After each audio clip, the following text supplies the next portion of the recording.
नमस्कार मेरे प्यारे बच्चों। चलिए आज कक्षा 11 और 12 के लिए फिर आइडेंटिटी फंक्शन आपके सिलेबस में है, जो कि आपको आपके प्रश्नों में कई बार यूज़ करना पड़ेगा। तो क्या होता है आइडेंटिटी फंक्शन? जैसा नाम वैसा काम, आइडेंटिटी, ठीक है ना। आइडेंटिटी फंक्शन में क्या होता है, यहाँ x और y की वैल्यू हमेशा इक्वल आती है।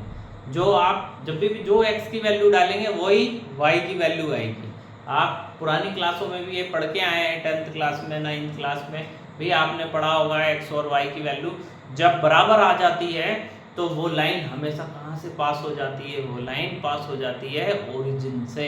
चलिए हम देखते हैं और फिर से सीखते हैं आइडेंटिटी फंक्शन को। Identity function y equal to x या fx equal to x, this is called identity function. यहाँ x की जो भी वैल्यू हम डालेंगे, चलिए हम इसको ग्राफ के माध्यम से समझते हैं। x और y दो वैल्यूज हम लेते हैं। यहाँ हमने लिया 0,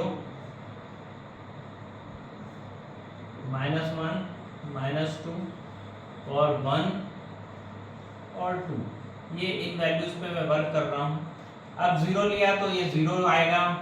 जब 1 लिखोगे x की वैल्यू तो y की वैल्यू भी 1 हो जाएगी। जब x आपने 0 लिया तो y की वैल्यू भी 0 हुई। x की वैल्यू 1 ली तो y की वैल्यू भी 1 हुई। x की वैल्यू 2 लोगे तो y की वैल्यू भी 2 हो जाएगी। x की वैल्यू -1 लोगे तो y की वैल्यू भी -1 हो जाएगी। -2 लोगे तो -2 हो जाएगा। तो इसीलिए इसको आइडेंटिटी फंक्शन कहते हैं। For all values of x, ये फॉर ऑल का वैल्यू है ना। सारे x जो बिलोंग कर रहे हैं किसके अंदर? रियल नंबर के अंदर बिलोंग कर रहे हैं। और आप जरूरी नहीं है कि इंटीजर ही लें, आप डेसिमल वाले नंबर भी ले सकते हैं। डेसिमल वाले नंबर भी लेंगे तो सेम ही नंबर आएगा, क्योंकि दोनों की value y equal to x। तो हम इसको देखते हैं ग्राफ। ये 1 2 3 4, -1 -2 -3 -4। इधर 1 2 3 4, -1 -2 -3 -4। चलिए 1 2 3 4, 1 2 3 4, -1 -2 -3 और -4। ये आपका 0। जब आपने 0 वैल्यू ली तो आपका पॉइंट निकल के आया 0 पर 0। ये वाला पॉइंट आ गया 0 पर 0।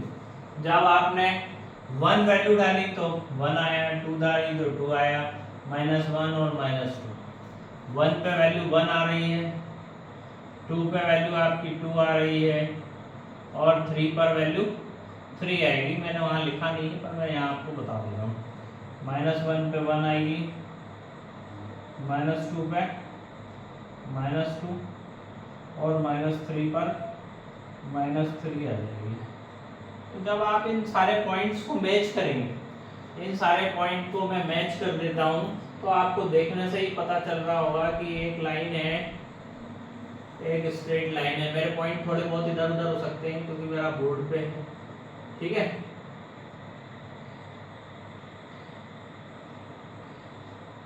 ये आपका 1 1 है, ये 2 2 है और ये 3 3 है। यहाँ आपका -1 पे -1, -2 पे -2 और -3 पर -3 वैल्यू आ गई है। और इस लाइन की इक्वेशन को हम बोलते हैं y इक्वल टू x।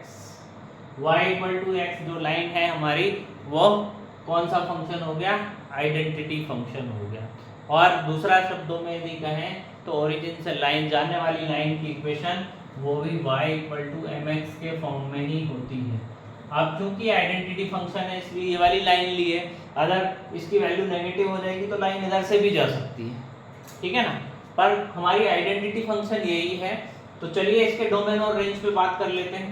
इसका डोमेन क्या होता है और इसकी रेंज क्या होती है? डोमेन की बात करें तो डोमेन क्या होता है? डोमेन आपने क्या वैल्यूज डाली, आप देखिए आपने सारी कोई भी वैल्यू डाल सकते हैं तो सारे रियल नंबर हो जाएंगे, सारे real number, all real number, ये ठीक है।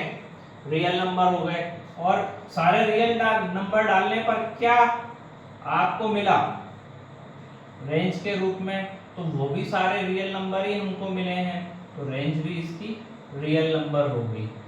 तो आई होप आपको ये क्लियर हुआ होगा कि आइडेंटिटी फंक्शन जो है वो कैसा फंक्शन है जिसमें x और y की वैल्यू बराबर है।